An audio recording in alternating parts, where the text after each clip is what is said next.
Hey everyone, welcome to Longarm Wednesday. We're not going to be stitching today. We're going to be ripping because we did oops on a customer's quilt. Stitches of love we weave so in this online world we come to grow. Mom and Pop quilt shop where hearts align. Let's embrace the craft and let our souls shine. Now what we have here is a problem. This is the batting popping through from the middle down through the backing fabric, and it has all popped up all over the place on the first two rows of this quilt. I have changed out needles. I have changed out bobbins, like brand new bobbins, bobbin cases and bobbins, rethreaded bobbins. Still did not fix the problem. So there are a few reasons of why this is happening, and I have gone through all the, besides actually changing the backing, that I've gone through them all. So it's the needles, I've done them twice, just in case there's a burr on the needle that would pop that batting back up right away. And there's not. I felt it, I've looked, and like I said, replaced. It could be the bobbin casing, which I have done. I have replaced. I'm still getting the same issue. And the bobbin, also still same issue. So I kept trying to test and test and test. I didn't notice it until I had already done the first two rows, this dense row right up here, which is the border, and then the second row, and then, or sorry, well, I guess the second one, and then the third row, which is another one of this one, which is the edge to edge on the inside. I was doing the trying to test and fix, test and fix, test and fix. So you could, if it was only just in a few spots, you could definitely just go and poke that batting right back in. Nobody's business. You saw nothing. Nobody knows nothing, okay? A few spots, right? No problem at all, okay? Almost makes it disappear. But that's not what we're doing here, because this is a customer's quilt and we want it to be as perfectly as it came into the shop, perfectly made. So we're going to rip all the stitches out. Now there's a few ways that you can do that. You can work from the front or from the back. You can use a seam ripper. A lot of people like to just like almost pick out each individual stitch. What I like to do is come in a few spots and break those stitches, and then come in underneath and then be able just to kind of pull the thread a bit. And as long as you break it in a few spots along the whole pattern, you're just kind of following the pattern as it's being stitched, but you're just breaking up the stitches, okay? And then there's a couple others. Let's move over here. Okay, there's also like a razor, a sharp razor, and if you come from the back side, you're working from the back, you can just kind of pull it a little bit, and then just be able to just kind of slice those threads, okay? Now, that's if you don't really care and you possibly, you know, are okay with nicking into your back fabric and willing to replace it with something else. Of course, this is a customer's quilt, so I don't really want to risk it doing that. So you're just kind of cutting the little threads away. Now you could use like even a sharp little scalpel, and that would also do the same thing. It does end up with lots of little bipsy bobs here, so you could use a masking tape, whether it's painter's tape or just regular old masking tape, and just kind of blob it up all over the place, okay? So because I don't want to ruin my backing for my customer's quilt or anything else, I'm going to work from the front, and like I said, I'm going to do, it's easiest to come in and use, as you see, you just break up a bunch of threads along the spot, reach up underneath, kind of get a little grip of those looser threads at that point in time, and then just kind of give a little bit of a yank, okay?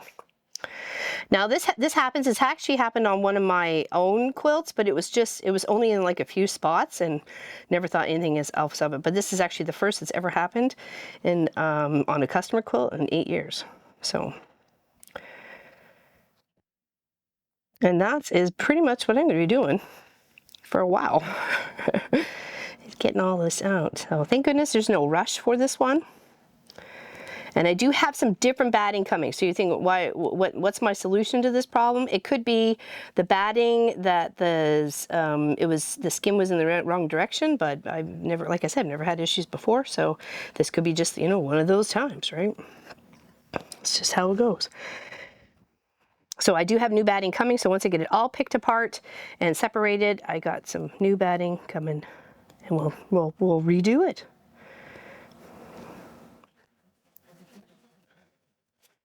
Now, you may say, well, didn't you do a tester? Could you not see that it was giving burrs on the other side or batting? This is my tester that I always do on the side of a quilt project just to make sure my tension's correct. You can see I do a little swirly, jaggy back and forth, and like a little sharp angle there. There is absolutely zero batting popping up on this side. Zero. So that gave me zero indication that it was going to do that throughout the whole project. Okay. So we just want to break it up every inch and a half, that sort of thing, and then reach out underneath the project. It's nice if you have it over something like this, and then you can just kind of give a few tugs, and that kind of zips out a whole little section here that it just, because we cut it, okay? We'd cut those threads. Of course, you want to save those threads for some, fancy little project you want to do creative-wise. Some people want to keep them, some people don't care. And of course I want to be careful. I don't want to lean too much onto my quilt project. I don't want to, I'm standing, you can see I'm standing over it. I'm not leaning into it, putting too much pressure on the quilt top because I don't want it to bend and flex. And it's nice to be able just to make sure you're just getting underneath those stitches. Okay, I'm trying to maybe vault up a little bit so you can see. And then just keep working your way around.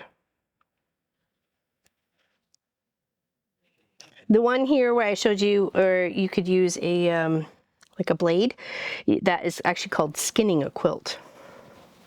So you're pretty much removing the back from and the batting. We don't want to poke through it all. Make sure you got really good light.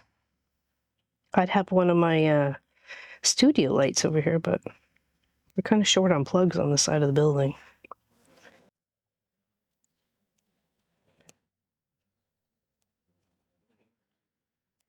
So you just can see I'm about an inch and a half, 2 inches, somewhere in between there, just to kind of break up the threads. So you're not pulling out each individual one, and then you just come back with the hand on the other side and pull some of those loose ones.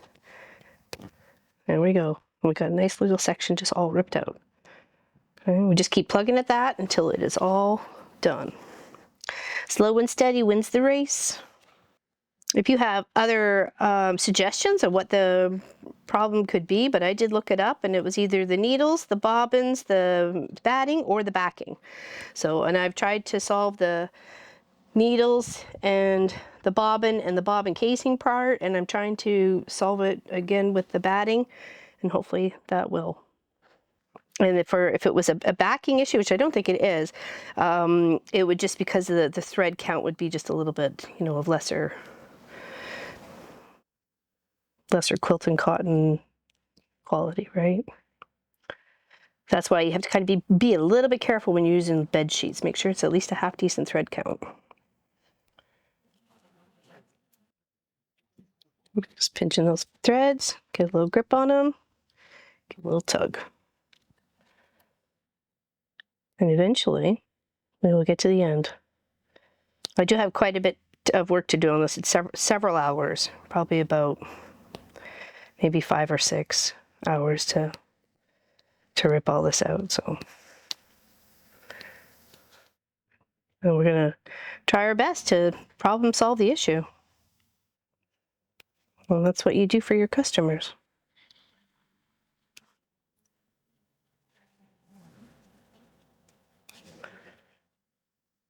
Just going along and just breaking the threads. Every so many inches. See if you can get yourself a little grip on something. There we go. Just a little tug. Oh, this one too. Okay. Yeah, you are going to end up with a lot of little thready bits left over, so you can definitely use the masking tape for that, or painter's tape. Okay, let's finish off up here. We still got a lot to do.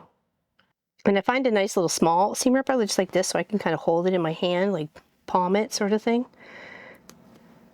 And give it the strength necessary to be able to tug at those stitches. And we'll get there. Slowly but surely. So, did I wreck my customer's quilt? No, I don't think I did. But we're gonna fix it. It's not wrecked. It's just temporarily on hold. Yeah, I didn't notice until it was the other roll, because the border was so tiny, it didn't actually give me a full roll to see it on the back of the roll bar. So I was like, whoa, wait a second here. And I'm like, oh, well, let's see if I can fix this problem, right? So I tried and couldn't. Gave it me best effort, though. But new batting. I'm sure that's what it is. That was actually the last of one roll, so it could have been that it wasn't the best, or because it was the first part of getting onto the roll. So I don't know. This could be a few dozen things.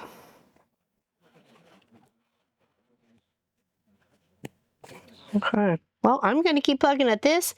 You guys have a great and amazing day. Actually, here, I'll sit here so you can see. Okay. I do have this for sitting for resting, though. Okay. Okay.